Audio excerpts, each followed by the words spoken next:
لكاتي خطبكيدا باسي پیغمبر اكا صلى الله عليه وسلم باسي امام ابو بكر كات وافرميت كومەڵە کەسانێک تێن مشاوەرم لەگەڵەکەن ئەڵێن ئەی عومەر لەدای خۆت یەکێ دەست نیشان کە خوای گەورە و میهرەبان دینەکەی خۆی گوم ناکات، خوای گەورە و میهرەبان مسلمانان زەلیل ناکات. بەڵام ئەمر و ڕەئیم بووە ئەو شەش کەسەیە کە پێغەمبەر صلی الله عليه وسلم وفاتی کرد، لەو شەش کەسە زۆر ڕازی بوو. ئەوش زوبەیری کوڕی عەوامە، ئیمامی عەلیە، سەعدی کوڕی ئەبی وەقاسە، عبد الرحمن كري عوفة، طلحة وإمام عثمان. أو ششكسك بيغمبر صلى الله عليه وسلم كوفاتي كردو لو ششكس زور رازيبو. أم جاكا لبان من بردا لكاتي خطبكيدا فرموي رأيت الرؤيا لا أراها إلا لحضور أجلي. من خويكم بيني وأمشو هرسني خوكم ليك أدموا ئەوەنەی لێتێ ئەگەم کە ئەجەلم نێزگەوە بووە كأن ديكا نقرني نقرتين على أسماء بنت عميس. كلا شيرك هات لناو خوكم عدودا نشيليم دا كاتي خوكم باسكر بو أسماء كتشي عميس كخيزاني أبو بكر أوش بيمي فرمو فقالت يقتلك رجل من العجم. أي عمر يشك لعجم أتكجيت من واتي أقم أجلي مني يزقوا بوا.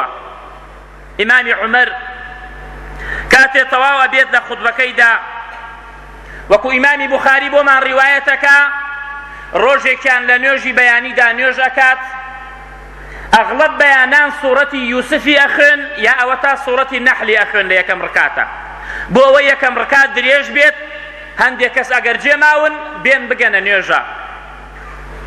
ئەفەرمێت لە ناو نوێژەکە بوومان کە تەکبیرەی کرد ئیمام عومەر ئەڵڵاهو ئەکبەر، کابرایەکی مەجووسی دەستێکی زاڵم دەستێکی خەوارج تێتە ناو مزگەوتەوە، چواردە کەس ئەداتە بەر خنجێر حەوتیان لێ ئەکوژێت. ئیمامی عومەر ئەداتە بەر خنجێر لە ناو نوێژایە، ئیمامی عومەر ئەبێ ئاوها زنوو بکرێتەوە لە ناو نوێژە. ئەبوو لؤلؤەی مەجووسی غولام المغیرە کاتێ دایان لێی تاقەتی نەما نوێژەکە بکە بەری کردە دواوە عەبدوڕەحمانی کوڕی عەوف و دەستی گرد و هاوردێ پێشەوە. خەڵکی ئەفەرمێ گوێمان لە دەنگ سوبحان الله بوو نوێژەکەمان لێ تێک چوو، هەتاوەکو عەبدوڕەحمانی کوڕی عەوف دوڕکاتەکەی بەیانی بە سوکی بۆمان کرد و سەلامان داوە. ئیمامی عومەر کەوتووە و خوێنی لێ ئەڕوا، ئەڵێ ئەی ئیبن عەباس بزار سەی کە کێ منی کوشتووە. کاتێ دەوری ئەبوو لؤلؤەی مەجووسی ئەدەن قاتەلەه الله، سەیرەکەن خۆی بەدەستی خۆی کوشت، بەدەستی خۆی کوشت. تێتەوە پێی ئەڵێ یا ئەمیرە المؤمینین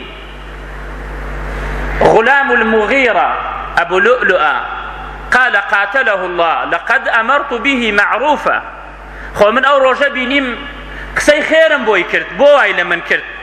الحمد لله الذي لم يجعل منيتي في يد رجل يدعي الإسلام. حمد بو أو خوايي كوا كسيك مني كشتوا روجي للروجان نيوتوا من مسلمان، روجي للروجان ركعاتي نيوجي نكرد وابو خواي قورا لروجي قيامتها علم يا ربي خوايا أما هيج بلغيكي نية روجي للروجان سبحان الله يكي نوتوا خويا كوجيت أي قرب سرت أبو لؤلؤة كيت كشت أي قرب سرت إمام عمر أفرميت عبد الله كري عباس فاحتمل إلى بيته فانطلقنا معه كأن الناس لم تصبهم مصيبة قبل يومئذ.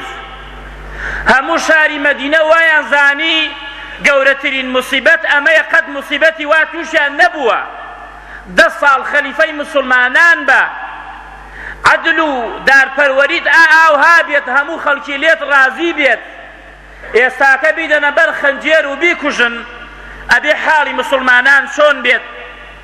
ئەفەرمێت فكنا نزوره فقائل يقول لا بأس وقائل يقول أخاف عليه فأوتي بنبيذ فشربه فخرج من جوفه ثم أوتي بلبن فشربه فخرج من جرحه فعلموا أنه قد مات فقالوا يا أمير المؤمنين أوصي. كاتي خرمایان بۆی ئەهاورد لەگەڵ ئاوە ئەیاندا پێی یەکاوێک هەڵێڕشانەوە ئیمامی عومەر، شیران ئەدا پێی لە شوێن زاماریەکەیەوە شیرەکەی دەرئەچوو. ئەو دکتۆرانە کە لە دیاری بوون زانیان ئیمامی عومەر و شەهید ئەبێ و وەفات ئەکا، وتیان ئەی ئەمیر المؤمنین وەسێت بکە. ئەوش حاڵەکەی خۆی زانی، بۆیە عولەما ئەفەرمون ئەگەر کەسێ لە کاتی سەرەمەرگا بوو دکتۆر ئیزنی دابوو حاڵەکەی لە کاتی سەرەمەرگا بوو مەڵێ ڕەنگت باشە و ئیشەڵا باشەوی پێی بڵێ وەسێت بکە، چیت هەیە وەسێت بکە. ئیمامی عومەر وەسێت ئەکا، وەسێتەکەی چەنەها مؤلف بە چەنەها مجەلەدا دەینووسن. دەسەکاتە وەسێتکردن ئیمامی عومەر. یەکێ لە وەسێتەکانی ئەوەیە کاتێ خەڵکی سەردانی ئەکرد و خەڵکی ئەهات بۆ لای و یەکێک ئەیوت باشە بێت، یەکێک ئەیوت بەخوا لێ ئەترسم. ئیمامی عومەر لە ماڵەوە کەوتووە و بەیانیە کاتێ خەبەری ئەبێتەوە ئەڵێ ئایا خەڵکی نوێژی کرد نوێژی بەیانی؟ ئەڵێن بەڵێ ئەی ئەمیر المؤمنین ئەفەرمێت لا حەظ في الإسلام لمن ترك الصلاة. ئەو کەسە ئیسلام لەو کەسە بەریەکەوە نوێژ ناکا بە حەیاتی. ئەم تاکە لە دوای خۆرکەوتن ئیمام عومەر هەڵەسێ و هەڵێسێنن دەست نوێژێک ئەکرێ و نوێژەکەی ئەکات، ناتوانێ فەرزێک لە فەرزەکانی خوای گەورە میهرەبان جێبەجێ نەکا. ئیمامی عومەر ئەلەو کاتانەیە ئەبێت گەنجێک تێ بۆ لای سەردانی ئەکا، کاتێ سەردانی ئەکا وەسفی ئیمامی عومەر ئەکا، پێ ئەڵێ یا ئەمیر المؤمنین إن رسول الله صلى الله عليه وسلم توفي وعنك راض. پێغەمبەری خوا کاتێ وەفاتی کرد زۆر لە تۆ ڕازی بوو، تۆ مسلمان بووی کاتێ خەڵک کوفری ئەکرد، تۆ خلافەتت 10 ساڵ کرد وەلەیتە فەعەدەلتە، عەدالەتت کرد ئەی عومەر، ثم قتلتە شەهیدە، ئەوە تۆ بە شەهیدی کوژرای ئەی عومەر. ئیمامی عومەر عەبدوڵای کوڕی عەباس ئاوا وەسفی ئەکرد و ئەو شەی فەرموو بۆم دووبارە بکەرەوە، والله قورسایەتی ئەرض ئاڵتونم هەبێت ئەیکەم بە فیدای عەزابی ڕۆژی قیامەت. ئەلەو کاتەتا کاتێک گەنجەکە ئەڕاتە دواوە جلوبەرگەکەی شۆڕە لە عەرزە خشێت، پێ ئەڵێ بۆم بانگ بکەنەوە. ئیمامی عومەر وا گیان ئەدا، بۆی بانگەکەنەوە پێ ئەڵێ ارفع ئیزارك فإنه أبقى لثوبك وأتقى لربك. جلوبەرگەکەت هەڵکە تۆزێ لەبەر ئەوەی بۆ جلوبەرگەکەت دائیمەن پاکە و یا ئەبقا یا ئەنقا هەردووکی هاتووە، ئەمێنێتەوە جلوبەرگەکەت نادڕێ و پاک و تەمیز ئەبێت. و ئەتقا لربک، ئەگەر جلوبەرگەکەت کوڵ بێت تەقوایە بۆ خواکەت. کەسێ ئەگەر جلوبەرگی لە قاپە قولەی بۆبانەوە بێت ئەوە بزانن عیبادەتێکە کردوێتی، واللهی لە کاتی سەرەمەرگدا ئەمر بە چاکە ئەکا و نەهی لە خراپە ئەکا. ئەلەو کاتانەیە ئەبێت بانگی عەبدوڵای کوڕی ئەکا، ئەی عەبدوڵا وەرە بزانم چەندێ قەرزارم. ئەمیر المؤمنین 10 ساڵ کاتێ لە یەکێ دەنەوە ئەگەڕێن سەیرەکەن 86,000 دینار قەرزارە. ئیمامی عومەر خەلیفەی مسلمانان ڕەزا و ڕەحمەتی خوات لێبێ ئەی عومەر، پاچی و بێگەردی بۆ توش ئەی خوایە کە ئەو عومەرت ئاوها خەڵق کرد. 86,000 قەرزارە بێت. بان کوڕەکەیەکە عەبدوڵا ئەڵێ وەرە بڕۆ بۆ لای قوڕەیش بۆ لای ئالی عومەر، ئەگەر دایان پێت ئەوە قەرزارەکەم بدەرەوە، ئەگەر ئەوان نەیاندا پێت ڕووبکە قوڕەیش داوا لە قوڕەیش بکە بەشکم قەرزارەکەم بدەنەوە، ئەگەر نەبوو هەوڵ بدەنە شوێنێکا بۆم پەیاکەن لە بەیتولمال قەرزاریەکەم بدەنەوە. بۆچی ئەو عومەرەیە شوێن کەوتووی پێغەمبەرە صلی الله عليه وسلم کاتێ وەفات ئەکا درعەکەی بەڕەهن دایناوە لای کابرایەکی یەهودی، یعنی گەنموجۆی هاوردە بە قەرز درعەکەی دانابوو پێغەمبەر صلی الله عليه وسلم. نەک بەدەستپارەوە خەریک بمێنێ، نەک بەدەستپارەوە خەریک بمێنێ، 86,000 ئەو کاتە قەرزارە بێت. ومن يعمل مثقال ذرة خيرا يرى ومن يعمل مثقال ذرة شرا يرى. لپاشاندا ئەلەو کاتانەیە ئەبێت ئیمامی عومەر سەری لە باوشی عەبدوڵای کوڕی ئەبێت بە عەبدوڵای کوڕی ئەڵێت ڕۆڵە سرم دا بنە لە بانڕانت بینە بان خۆڵەکەوە. ئەو شەڵێ باوە فەرقی چییە لە بان ڕانمە؟ ئەڵێن مەکە سرم بنە بان خۆڵەکەوە. با تۆزەکە بڕاتە سەر و چامە بەشکم خوای گەورە و میهرەبان بە بەزەیەک و سەیرم بکە، بەشکم خوا ڕەحمێکم پێ بکە. سەری لە بان خۆڵەکە دانە عەبدوڵای کوڕی. ئەمجا بانگی عەبدوڵاکە ئەڵێ وەرە بچۆ بۆ لای دایکی مسلمانان بۆ لای عائیشە پێی بلێ عومەر سەلامت لێ ئەکا نەڵێ ئەمیر المؤمنین لأنی لست اليوم أميرا للمؤمنين، من لە ئەمڕۆ بەدواوە ئەمیر المؤمنین نیم. بڕۆن سەلام بکەن لە عائیشە پێی بڵێن عومەر سەلامت لێ ئەکا. ئەڵێ بزان مەجالم ئەدەنێ لە لای پێغەمبەر صلی الله عليه وسلم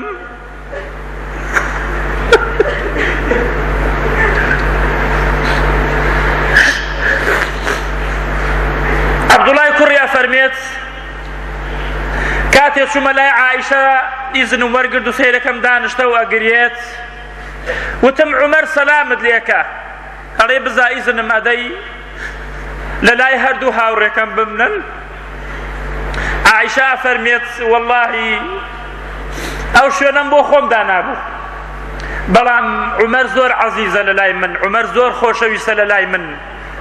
مبارەکی عومەر بێت. ئیمامی عومەر وا لە سەرمەرگایە و خەڵک لە دیاری هەموو شاری مەدینە. عەبدوڵای کوڕی ئەگەڕێتەوە خەبەر بداتە باوکی، ئەڵێن ئەی ئەمیر المؤمنین ئەوە عەبدوڵای کوڕت هاتەوە. ئەو شەڵێ بەرز بکەنەوە.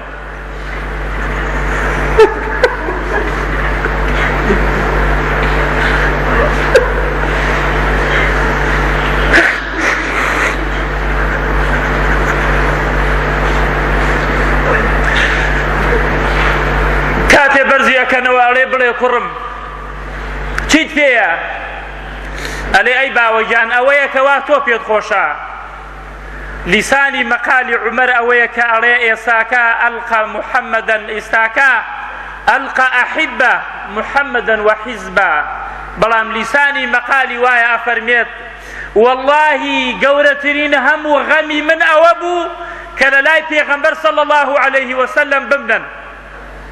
ئیمامی عومەر لەو کاتانەیە ئەبێت خەریکی شاهێدمانی هاوردنە و لەو کاتانەدا ئەو ڕوحەی ڕائەکێشن وەکو چۆن موویەک لە ناو ماسێ دەربکەی، وەکو چۆن ئاوێک لە شەربە دەربچێت. ڕوحی ئیمام عومەر دەرئەچێ و هەموو شاری مەدینە ئەکەن بە گریان. ئیمامی عومەر ئەشۆرنەوە و بەرەو مزگەوتی پێغەمبەر صلی الله عليه وسلم بەرەو بۆ لای هەردوو هاوڕێکەی ئەفەرمێت ئەی عەبدوڵای کوڕم ئەگەر کاتێ وەفاتشم کرد هەلە خۆتانەوە نەم بە نەژیر و هەمسا ئیزن لە عایشە وەرگرن. ئەفەرمێت ئیزنمان لە عایشە وەرگرد و هاوردمانە ژوورەوە قەبریان بۆی هەڵکەن لە لای پێغەمبەر صلی الله عليه وسلم. ئەلەو کاتانەیە بوو خۆڵیانە کرد دەبان ئیمامی عومەرە ڕەزا و ڕەحمەتی خوای لێ بێت. عەبدوڵای کوڕی عەباس ئەفەرمێت من وەستا بووم پیاوێک زنجی هاوردووە بانشانم ڕیشی شۆڕۆ بوو بەیرەمە. ئەی فەرموو رحمك الله عمر إن كنت لأرجو أن يجعلك الله مع صاحبيك. رحمتي خواد لي بي أي عمر والله من زور أميد ورجام وابو دائما للاي هردو هاوريكت بدنا، لأني كنت كثيرا ما كنت أسمع رسول الله صلى الله عليه وسلم يقول كنت وأبو بكر وعمر وفعلت وأبو بكر وعمر وانطلقت وأبو بكر وعمر. قال فالتفت فإذا هو علي.